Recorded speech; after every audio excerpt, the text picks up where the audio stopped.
மக்கள் நீதி மய்யத்தின் அடுத்த விக்கெட். ஆகஸ்ட் 10 ஆட்டம் ஆரம்பம். கமல்ஹாசனுக்கு ஷாக் தரும் தூண். இது பற்றி ஜெம் தொலைக்காட்சி வழங்கும் சிறப்பு செய்தி தொகுப்பை தற்பொழுது பார்க்கலாம்.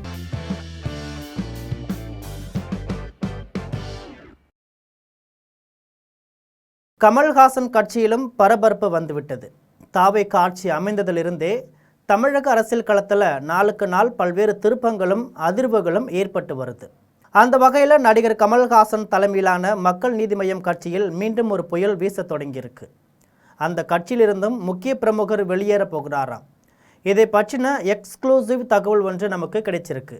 நடிகர் கமல்ஹாசனின் மக்கள் நீதி மய்யம் கட்சியிலிருந்து விலகுகிறார் கவிஞர் சினேகன்.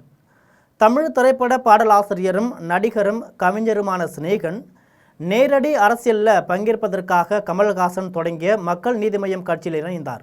கமல்ஹாசனின் மக்கள் நீதி மய்ய நாடாளுமன்ற தேர்தல் மற்றும் சட்டமன்ற தேர்தலில் மையம் தனித்து போட்டியிட்ட போது அக்கட்சியின் வேட்பாளராக களமிறக்கப்பட்டார் சினேகன். ஆனால் தோற்று போனார்.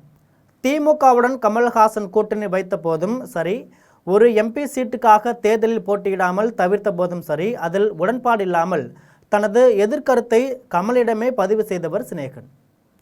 இந்த நிலையில் இப்போது மையத்திலிருந்து விலகும் முடிவை எடுத்துள்ளாராம்.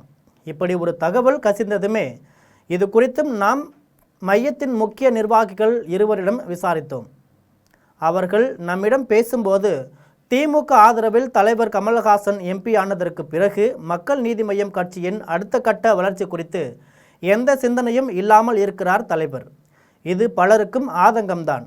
இனி கட்சி பழையபடி வேகம் எடுக்குமா என தெரியல. இத்தகைய ஆதங்களில் இருக்கும் சினேகன் இது குறித்து கமலிடமே விவாதித்திருக்கிறார். அதற்கு கமல் இப்போதைக்கு எந்த பொது தேர்தலும் இல்லை, தேர்தல் காலத்தில் கட்சியின் வளர்ச்சியை பற்றி விவாதிப்போம், இப்போது என்ன அவசரம், நாட்டில் நடக்கும் அரசியலை உற்று கவனித்து அதற்கு தேவையான ரியாக்ஷனை தந்தால் போதுமே, அதனால் அமைதியாக நடப்பதை கவனியுங்கள் என்றார் கமல். இந்த பேச்சில் சினேகன் உட்பட பலருக்கும் உடன்பாடு இல்லை. மையத்தில் இருந்தால் தங்களுக்கான அரசியல் எதுவும் இல்லாமல் போகுமோ என்கிற உணர்வில் மையத்தில் இருந்து விலகும் முடிவை எடுத்திருக்கின்றனர். எந்த கட்சிக்கு போவது என்பதில் குழப்பம் இருப்பதால் அதில் மட்டும் இன்னும் முடிவு எடுக்கப்படலை.